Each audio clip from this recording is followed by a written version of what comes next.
Good afternoon. This is All India Radio. I'm Anuja Kumar with the midday news.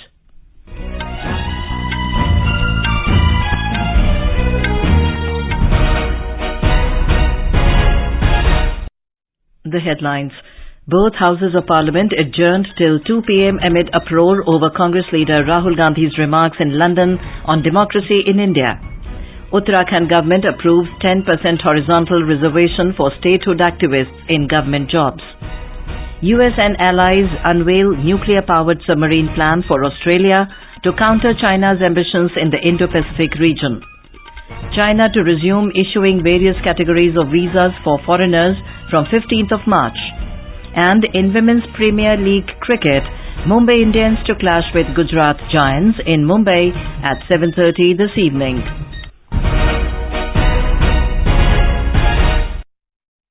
And now the news in detail. Both houses of parliament adjourned till 2 p.m. following uproar over Congress leader Rahul Gandhi's democracy remarks in London and other issues. In the Lok Sabha, when the House met this morning, Treasury bench members started sloganeering against Mr. Gandhi, demanding his apology. The opposition countered them with Congress, DMK and other party members in the well, citing Prime Minister Narendra Modi's earlier reported comments. Amid uproar, Speaker Om Birla repeatedly urged the protesting members for order in the House, saying he would allow discussion on any issue. But the agitating members did not pay heed, leading to the adjournment of the House till 2 p.m. In the Rajya Sabha, Chairman Jagdeep Dhankar disallowed the adjournment notices moved by the opposition parties over setting up of a JPC on the Adani issue and other matters. Leader of the House, Piyush Goyal, raised the issue of Congress leader comments. He said his remarks are an insult to Parliament and he must tender his apology. Countering Mr. Goyal, Congress members trooped into the well, raising Adani issue. Members from Aam Aadmi Party were also in the well over the issue, while MPs from DMK, TMC, Left, NCP and others were on their feet. As the pandemonium continued, the House was adjourned till 2 p.m. The Rajya Sabha members cutting across party lines today congratulated teams of RRR and the Elephant Whisperers for getting the Oscar awards. When the House met this morning, Chairman Jagdeep Dhankar said, "This is a moment of glory for the country and these achievements reflect a global appreciation of the vast talent, immense creativity and committed dedication of the Indian artists." He said this is another facet of the country's global rise. Leader of the House, Piyush Goyal, said the awardees of the Elephant Whisperers are women and this is a great recognition of women power. Parliamentary Affairs Minister Prahlad Joshi said this shows the growing power of Nari Shakti. Information and Broadcasting Minister Anurag Singh Thakur said the song Natu Natu has won the hearts of not only the Indians but the people across the world. Leader of Opposition Mallikarjun Kharge has congratulated the awardees, saying that this is a great pride for the country. Jaya Bachchan of Samajwadi Party lauded this feat, saying that the world is recognizing the Indian talent.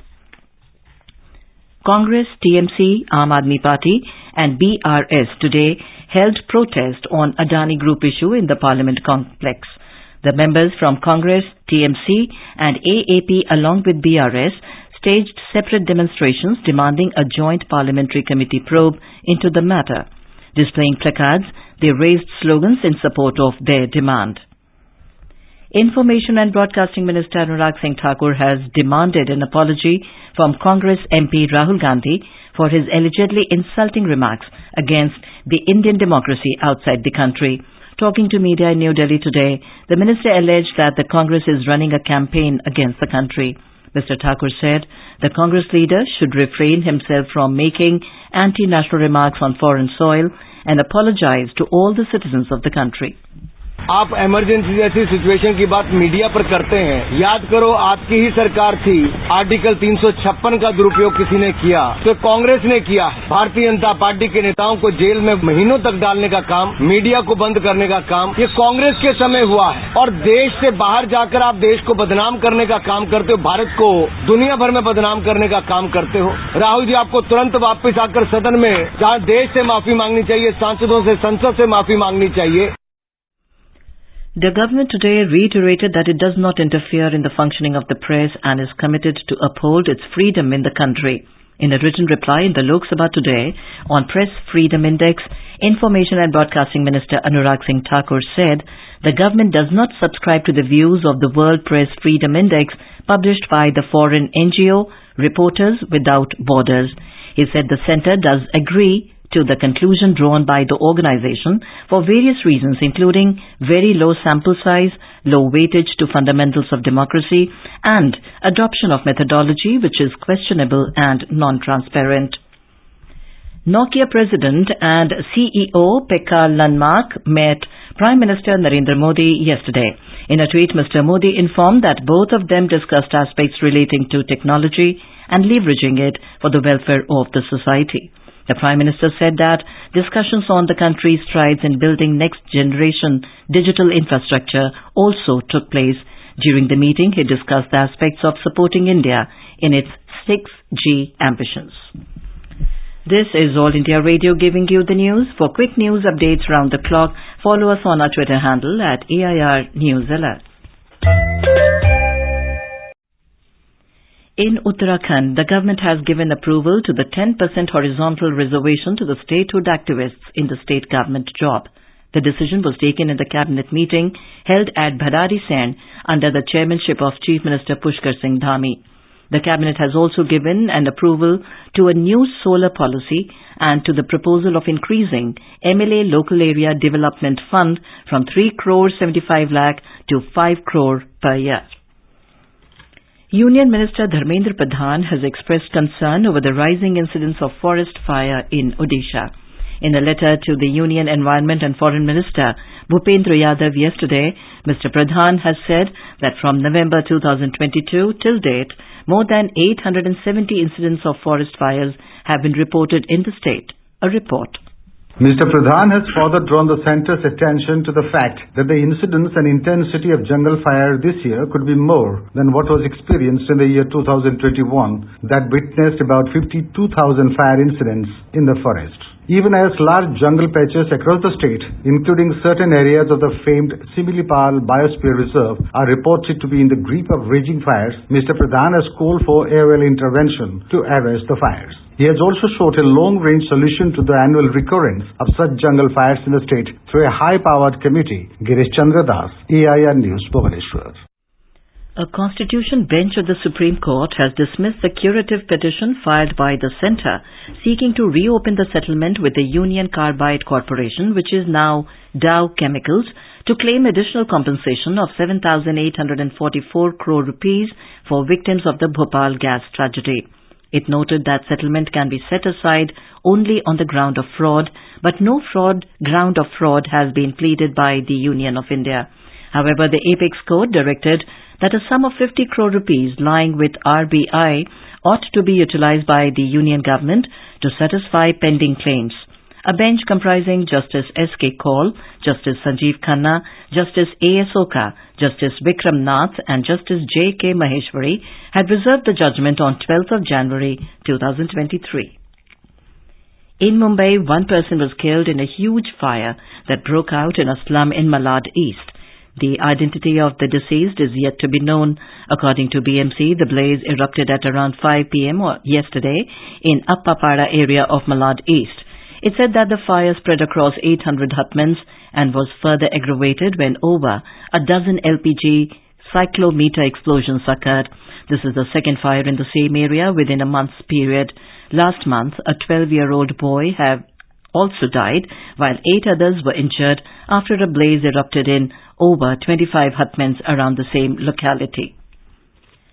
After 3 years of travel ban, China today announced that it will resume issuing various categories of visas for foreigners starting from tomorrow, the latest step in the country's emergence from strict zero-COVID controls, which have weighed on the country's economic growth. China cancelled all the visas in March 2020 after COVID-19 pandemic ripped China's cities and spread across the globe. The announcement comes as the new Chinese leadership led by President Xi Jinping and Premier Li Qiang ushered into a fresh 5-year term after concluding the annual parliamentary session yesterday. A report. The announcement comes as the new Chinese leadership, led by President Xi Jinping and Premier Li Qiang, ushered into a fresh 5-year term after concluding the annual parliamentary session. It says foreigners with valid visas issued before March 28, 2020 will now be allowed to enter China. The country will also resume visa-free entry for several places including Hainan Island, Guangdong, Guilin, and for cruise ships that stop in Shanghai. Many Chinese embassies have started issuing notifications to this effect. Anshuman Mishra, AIR News, Beijing. The United States, Australia and Britain have announced the plan of providing Australia with nuclear-powered attack submarines. The move was a major step towards countering the ambitions of China in the Indo-Pacific. In a joint statement, US President Joe Biden, Australian Prime Minister Anthony Albanese and British Prime Minister Rishi Sunak announced the plan for the AUKUS project at the US Naval Base in San Diego, California yesterday.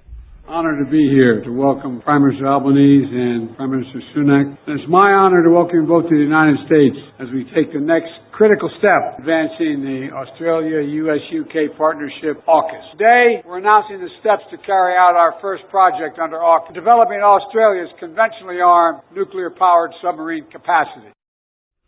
At the ceremony, PM Albanese said that the purchase of US nuclear-powered submarines and the target of constructing its own vessels marks the biggest investment ever made in the defense sector in the history of the country. In news just in, Lok Sabha adjourned for the day. The United States has raised concern over a possible 7th nuclear test by North Korea, urging the international community to take concerted action in response to such a destabilizing event. In his final address to media briefing, as the spokesperson of the U.S. State Department spokesperson Ned Price said, North Korea has finalized all of the steps it would need to take to conduct what would be its 7th nuclear test. The DPRK has finalized all of the steps it would need to take to conduct would be its 7th nuclear test. A 7th nuclear test would be a dangerous provocation that would itself constitute a significant threat to peace and security in the region. In the meantime, North Korea fired 2 strategic cruise missiles from a submarine in waters off its east coast over the weekend in an apparent protest over a regular South Korea-US combined military exercise to begin this week. In Malawi, at least 99 people have been killed after Cyclone Freddy slammed into southern part of the state yesterday. Malawi's Commissioner for Disaster Management Affairs, Charles Kalemba, said most of the deaths happened in Malawi's commercial capital, Blantyre. He said around 134 people were injured and admitted in the hospital. He warned the number of dead and injured could rise. Malawi's government has declared a state of disaster in the southern region of the country. The schools will remain closed till tomorrow in 10 of the worst affected districts. In Women's Premier League cricket, the 12th match of Women's Premier League 2023 is to be played between Mumbai Indians and Gujarat Giants at the Brabourne Stadium in Mumbai at 7:30 this evening. Delhi Capitals defeated Royal Challengers Bangalore by 6 wickets at D.Y. Patil Stadium in Mumbai last night. DC surpassed the target of 151 runs, scoring 154 for 4 wickets in 19.4 overs. For Delhi, Elise Capsey scored highest 38 runs off 24 balls. RCB had scored 150 runs for the loss of 4 wickets in stipulated 20 overs. For RCB, Elise Perry was the highest scorer with unbeaten 67 runs off 52 balls.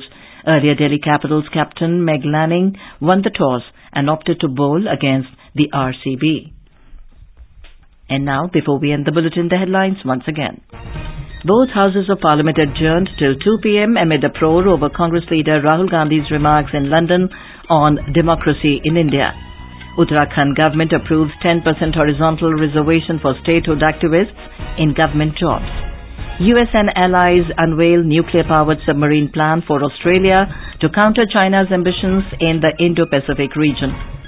China to resume issuing various categories of visas for foreigners from 15th of March. And in Women's Premier League cricket, Mumbai Indians to clash with Gujarat Giants in Mumbai at 7:30 this evening. And with that, we end the midday news.